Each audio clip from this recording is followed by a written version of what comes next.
ন্যাটোর দোরগোড়ায় আবারও রুশ বাহিনীর রহস্যময় আনাগোনা। তবে এবার শুধু অতিক্রম নয়, ইংলিশ চ্যানেলের প্রবেশ মুখে নোঙর গেড়েছে একটি রুশ জাহাজ। ন্যাটোর গোয়েন্দা তথ্য বলছে জাহাজটি কোনো এক বিশেষ সংকেত বা অভিযানের অপেক্ষায় রয়েছে।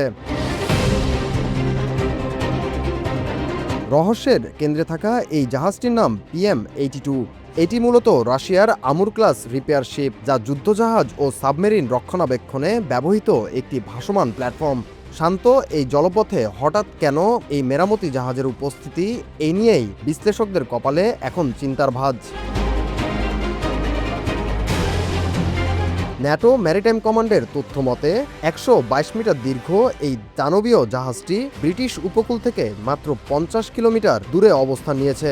উদ্বেগের বিষয় হলো, এর ঠিক পাশেই রয়েছে যুক্তরাজ্যের অত্যন্ত গুরুত্বপূর্ণ অফশোর উইন্ড ফার্ম এবং সমুদ্রতলের স্পর্শকাতর অবকাঠামো।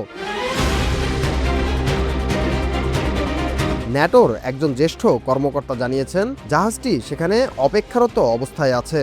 এটি উদ্দেশ্যহীনভাবে ঘুরছে না, বরং কোনো নির্দিষ্ট মিশন বা সমন্বয়ের অপেক্ষায় প্রহর গুনছে।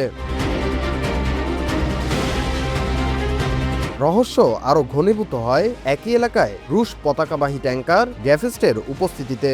ইউক্রেন যুদ্ধে অর্থায়নের অভিযোগে 2014 সালেই এই জাহাজটির উপর নিষেধাজ্ঞা দিয়েছিল ব্রিটেন। একদিকে সামরিক সহায়তাকারী জাহাজ, অন্যদিকে নিষেধাজ্ঞাপ্রাপ্ত ট্যাঙ্কার। এই যুগলবন্দিকে মোটেও কাকতালীয় হিসেবে দেখছে না পশ্চিমারা। পরিস্থিতি সামলাতে পাল্টা তৎপরতা শুরু করেছে ব্রিটেনও। সমুদ্র সীমায় টহল দিচ্ছে ব্রিটিশ বর্ডার ফোর্স, আর আকাশ জুড়ে চক্কর কাটছে রয়্যাল বিমান বাহিনীর নজরদারি বিমান। অত্যাধুনিক এই বিমানগুলো সাবমেরিন শনাক্তকরণ ও সামুদ্রিক গোয়েন্দা তথ্য সংগ্রহে সিদ্ধহস্ত। স্পষ্টতই বিষয়টি রুটিন চলাচল হিসেবে দেখছে না লন্ডন। এর আগে উত্তর সাগরে রাশিয়ার 4টি নৌযানের উপস্থিতি শনাক্ত করেছিল ব্রিটিশ প্রতিরক্ষা মন্ত্রণালয়। এর মধ্যে ছিল সাবমেরিনও, যারা ওত পেতেছিল সমুদ্রের অতি গুরুত্বপূর্ণ কেবল লাইনের উপর। ব্রিটিশ প্রতিরক্ষামন্ত্রী জন হিলি হুঁশিয়ারি দিয়ে বলেন, রাশিয়ার এই তৎপরতা ব্রিটেনের গুরুত্বপূর্ণ অবকাঠামোর জন্য ঝুঁকি তৈরি করছে। যে কোনো নাশকতার চেষ্টা করা হলে তার গুরুতর পরিণতি ভোগ করতে হবে। বিশ্লেষকরা বলছেন, পুতিনের এই কৌশল শুধু সামরিক শক্তি প্রদর্শন নয়, বরং পশ্চিমা দেশগুলো কি পাল্টা প্রতিক্রিয়া দেখায় তা পরখ করা। পশ্চিমাদের ধৈর্যের সীমা পরীক্ষা করাই রাশিয়ার আসল লক্ষ্য। উদ্বেগের আরও একটি কারণ হলো শ্যাডো ফ্লিট বা ছায়া নৌবহর। চলতি বছরই 300-র বেশি সন্দেহভাজন রুশ জাহাজ ব্রিটিশ উপকূল পাড়ি দিয়েছে।